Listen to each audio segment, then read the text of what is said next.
Hello and welcome to lesson 2. In this lesson, we are going to learn about the Beatles' start, how they rose to stardom, and all of that good stuff.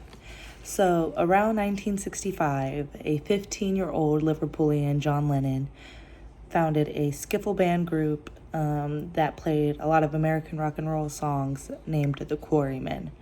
And in 1967, they added key members such as Paul McCartney and George Harrison to the group that would later go on with John Lennon to create the group, the Beatles, that we all know and love now.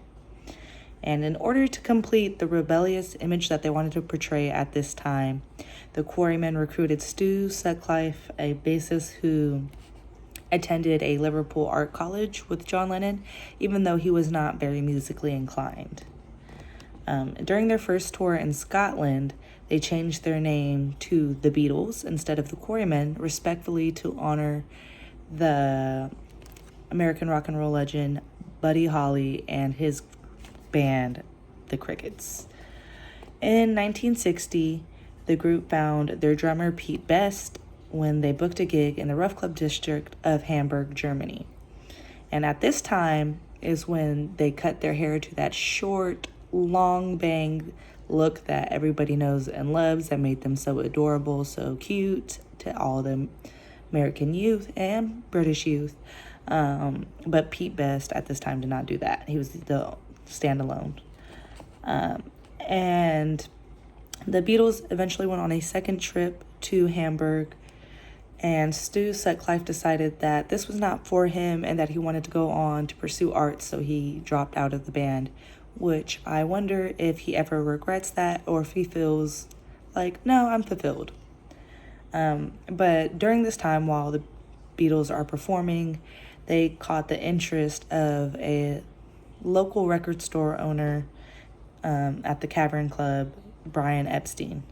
And he became increasingly interested in this group, and he pursued them, and he helped the Beatles eventually polish their sound and their stage presence, and eventually led them on to getting a record label with EMI. And this record label was ran by a very well-trained musician and producer, George Martin.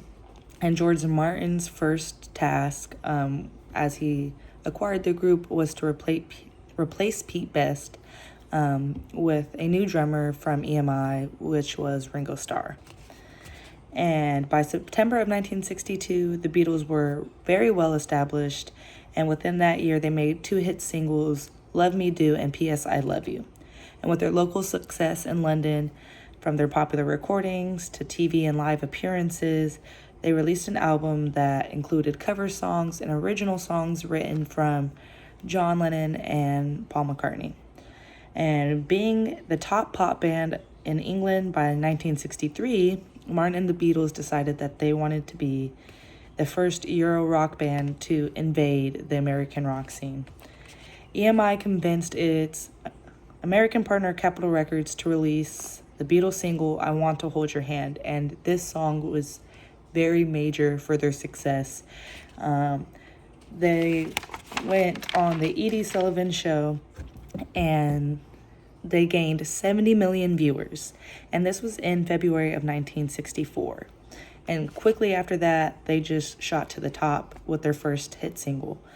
And by April of that same year, they occupied 14 Billboard Top 100 spots. One thing that I didn't just mention was when the Beatles went on the Edie Sullivan Show, this was in February. So to have 14 hits on the Billboard Top 100 by April is insane. The Beatles were an easy listen, and they had danceable songs, and their style was a cross range of different rock styles that reminded America of a better time in that classical rock music era, while they also stayed true to their European roots without fully imitating American rock. A major reason for the group's success was that John Lennon and Paul McCartney had 2 opposing sounds. While Lennon was more of the rebellious, dark, experimental rock sound of the group, and also the better songwriter, McCartney was a more conservative, and he was more willing to conform, leading him to be more of like the sweet ballad singers. These differences resulted in a great variety of song styles and moods within their albums, keeping their music progressive and fresh. Sadly, these distinctions also led to their demise. I personally think that they had a really big feud that kind of worked with their success. In 1965, Paul McCartney, he wrote Yesterday, which was a well-crafted ballad that did not really fit into the Beatles' rock band context. Although the song was seen by the group as too delicate and sophisticated, it shot up to number one. John Lennon's lyrics moved away from the youthful and romantic song themes to social constructs and universal love, which was inspired by folk rockers such as Bob Dylan. Even George Harrison eventually started experimenting with his sound, and he started using an instrument such as the Indian sitar, which was like a plucked string instrument and found in Hindustani classical music.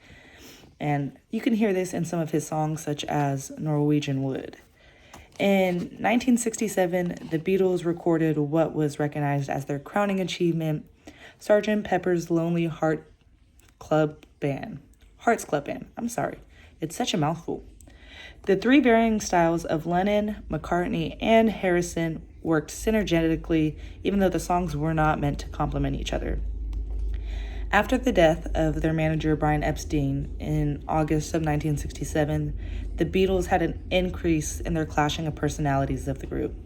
In 1969, the Beatles released their biggest seller, Abbey Road, which solidified George Harrison as a significant songwriter within the group. And in 1970, the Beatles disbanded and they went their separate ways.